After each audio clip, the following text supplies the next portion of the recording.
नमस्कार दोस्तों, शिक्षा अर्थ में एक बार फिर से आप लोगों का बहुत बहुत स्वागत है। यूपी लेखपाल परीक्षा में ग्रामीण परिवेश का हम लोग अध्ययन कर रहे हैं, जिसमें हम लोगों ने ग्रामीण परिवेश में कई भाग का अध्ययन कर लिया है। आज के हम इस वीडियो में खेती के प्रकार देखेंगे। खेती किन किन प्रकार से की जाती है, हम सचित्र इसका वर्णन करेंगे। तो आइए देखते हैं दोस्तों। तो दोस्तों, सबसे पहले देखते हैं खेती के प्रकार, टाइप्स ऑफ फार्मिंग। तो अपने भारत देश में क्या होता है, अगर खेती की बात करें तो खेती से क्या अभिप्राय है। खेती का मतलब है कि ज़मीन पर फसल का उगाना, जानवरों को पाल करके दूध निकालना, बेचना, ये सब जो काम आते हैं, यही सब खेती या कृषि के अंतर्गत आते हैं। इसमें देखते हैं क्या दिया गया है। भारत में खेती के प्रकार से अभिप्राय भूमि के उपयोग, फसल, पशुधन उत्पादन का आकार, कृषि क्रियाओं व रीतियों से लगाया जाता है। तो खेती के प्रकार का क्या मतलब है कि ज़मीन पर खेती करना, फसल उगाना, जानवरों को पाल करके दूध निकालना या फिर पशु पालन करना, ये सब खेती के अंतर्गत आता है। अब हम लोग देखते हैं कि खेती कितने प्रकार की होती हैं। तो जो खेती होती है वो 5 प्रकार की खेती की जाती हैं। 5 प्रकार की खेती मतलब जो अलग अलग प्रकार की खेती की जाती है। जैसे कहीं पर बहुत सी फसलें उगाई जाती हैं तो वो अलग खेती है ना, मिश्रित फसल उगाई गई तो वो अलग खेती हुई, है ना। तो इस प्रकार की 5 प्रकार की खेतियाँ अपने भारत देश में की जाती हैं। आइए देखते हैं 5 प्रकार की कौन कौन सी खेतियाँ हैं।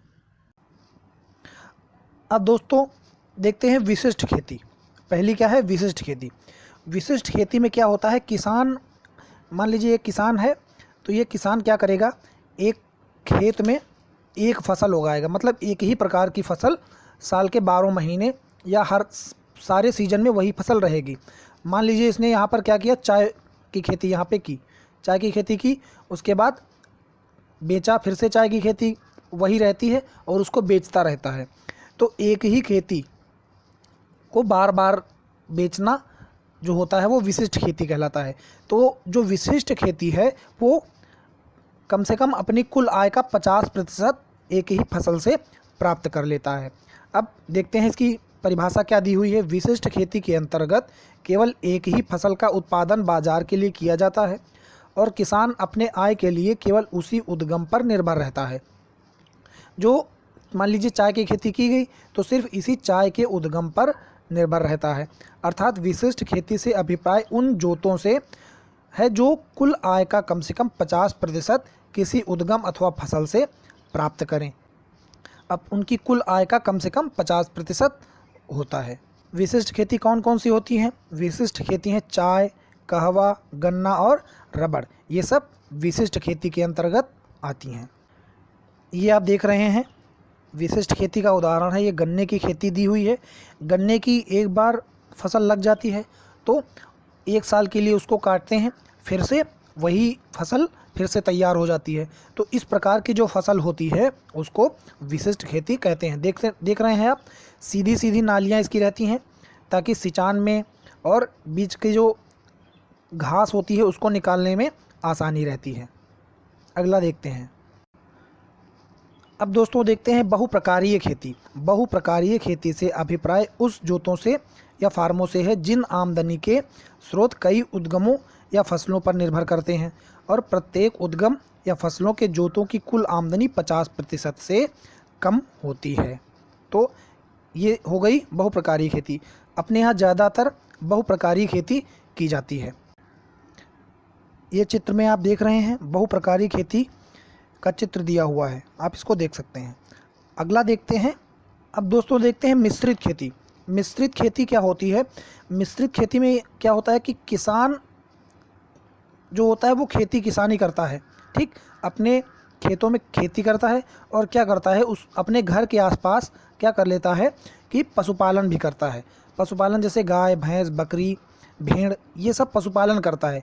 तो ये हो गई मिश्रित खेती। दोनों चीज़ों की, दोनों मतलब खेती भी करे और पशुपालन भी करे, दूध का उत्पादन हो या फिर पशु का पालन हो, दोनों चीज़ें एक ही किसान जब करे तो उसको मिश्रित खेती कहेंगे। मिश्रित खेती के अंतर्गत फसलों के उत्पादन के साथ साथ पशुपालन या डेयरी उद्योग किया जाता है। भारत में इस तरह की खेती काफ़ी की जाती है। ऐसी खेती अंतर्गत सहायक की कुल आय से कम 10% की हिस्सेदारी होती है। सहायक खेती जो हुई मतलब कि जैसे खेती के साथ जो उसने पशुपालन किया, तो इस पशुपालन की जो हिस्सेदारी है ये 10% खेती में होती है। ये आप देख रहे हैं, ये भैंस भी पली हुई हैं और ये खेत में खेती भी की हुई है ना। तो ये मिश्रित खेती का उदाहरण है। अब ये शुष्क खेती क्या है? शुष्क खेती के अंतर्गत क्या होता है कि जहाँ पर ऐसे क्षेत्र जो होते हैं जहाँ पर वर्षा कम होती है, तो जहाँ पर वर्षा कम होगी तो वहाँ पर क्या होगा कि पानी की कमी के कारण वहाँ पर मैदान जो होगा वहाँ का शुष्क होगा। तो वहाँ पर जो खेती की जाती है बिना सिंचाई वाली खेती जो वहाँ पर होती है तो उसको शुष्क खेती कहते हैं।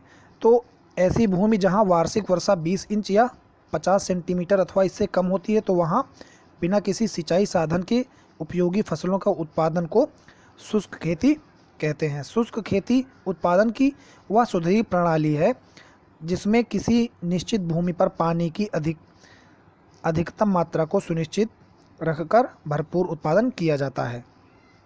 अधिकतम मात्रा को सुनिश्चित रखकर भरपूर उत्पादन किया जाता है। तो ये होती है शुष्क खेती। चित्र में आप देख रहे हैं कि ये जो मैदान दिया हुआ है ये शुष्क मैदान दिया हुआ है। यहाँ इन मैदान पर क्या होता है कि वर्षा कम होती है, तो वर्षा कम होने के कारण यहाँ पर पानी की कमी रहती है ना। तो यहाँ पर शुष्क खेती की जाती है। अब दोस्तों देखते हैं रैचिंग खेती। तो रैचिंग खेती क्या होती है? अब रैचिंग खेती में क्या होता है कि जो ये रैचिंग खेती की जाती है ये मैदानी या पठारी भागों में की जाती है, जहाँ पर क्या होता है जंगल हो गए या झाड़ियाँ हो गई या घास के जो मैदान हो गए वहाँ पर ये खेती की जाती। खेती, इसको आप खेती ना समझिए, ये खेती कहा जाता है, लेकिन इसका मतलब ये है कि जैसे मैदान है, मान लीजिए पठारी मैदान है या फिर ये घास के मैदान है, तो जो भेड़ बकरी है ना, या फिर जो इस प्रकार के जो भेड़ और बकरी जानवर होते हैं है ना, तो भेड़ बकरी को चराने के लिए जो ये प्राकृतिक वनस्पतियां होती हैं जैसे पेड़ हो गए, घास हो गई है ना, छोटी छोटी घास हो गई, इनको चराते हैं यहाँ पर। तो ये खेती रैचिंग खेती कहलाती है। इस प्रकार की खेती में भूमि की जुताई बुआई गुड़ाई नहीं की जाती है और ना ही फसलों का उत्पादन किया जाता है, बल्कि प्राकृतिक वनस्पति पर विभिन्न प्रकार के पशुओं जैसे भेड़ बकरी आदि को चराया जाता है। इस प्रकार की खेती ऑस्ट्रेलिया, अमेरिका, तिब्बत तथा भारत में पर्वतीय पठारी भागों में भेड़ बकरी चराने के लिए की जाती है। अगला देखते हैं क्या है। इसीलिए ऑस्ट्रेलिया आदि देशों में भेड़ बकरी रखने वाले को रैचर की संज्ञा दी जाती है। कहे कि तो रैचर की संज्ञा दी जाती है। अब देख रहे हैं चित्र में गाय जो हैं इस मैदान में चल रही हैं, ये एक रैचिंग खेती का उदाहरण है। तो दोस्तों आपको ये वीडियो कैसा लगा कमेंट करके बताएं, और अगर पिछले वीडियो नहीं देखे हैं ग्रामीण परिवेश के तो उसको जाकर के डिस्क्रिप्शन बॉक्स में लिंक दी हुई है, उस पर क्लिक करके देखें। दोस्तों में शेयर करें, कमेंट करें। अगर नए हैं तो चैनल को सब्सक्राइब करें। बहुत बहुत धन्यवाद।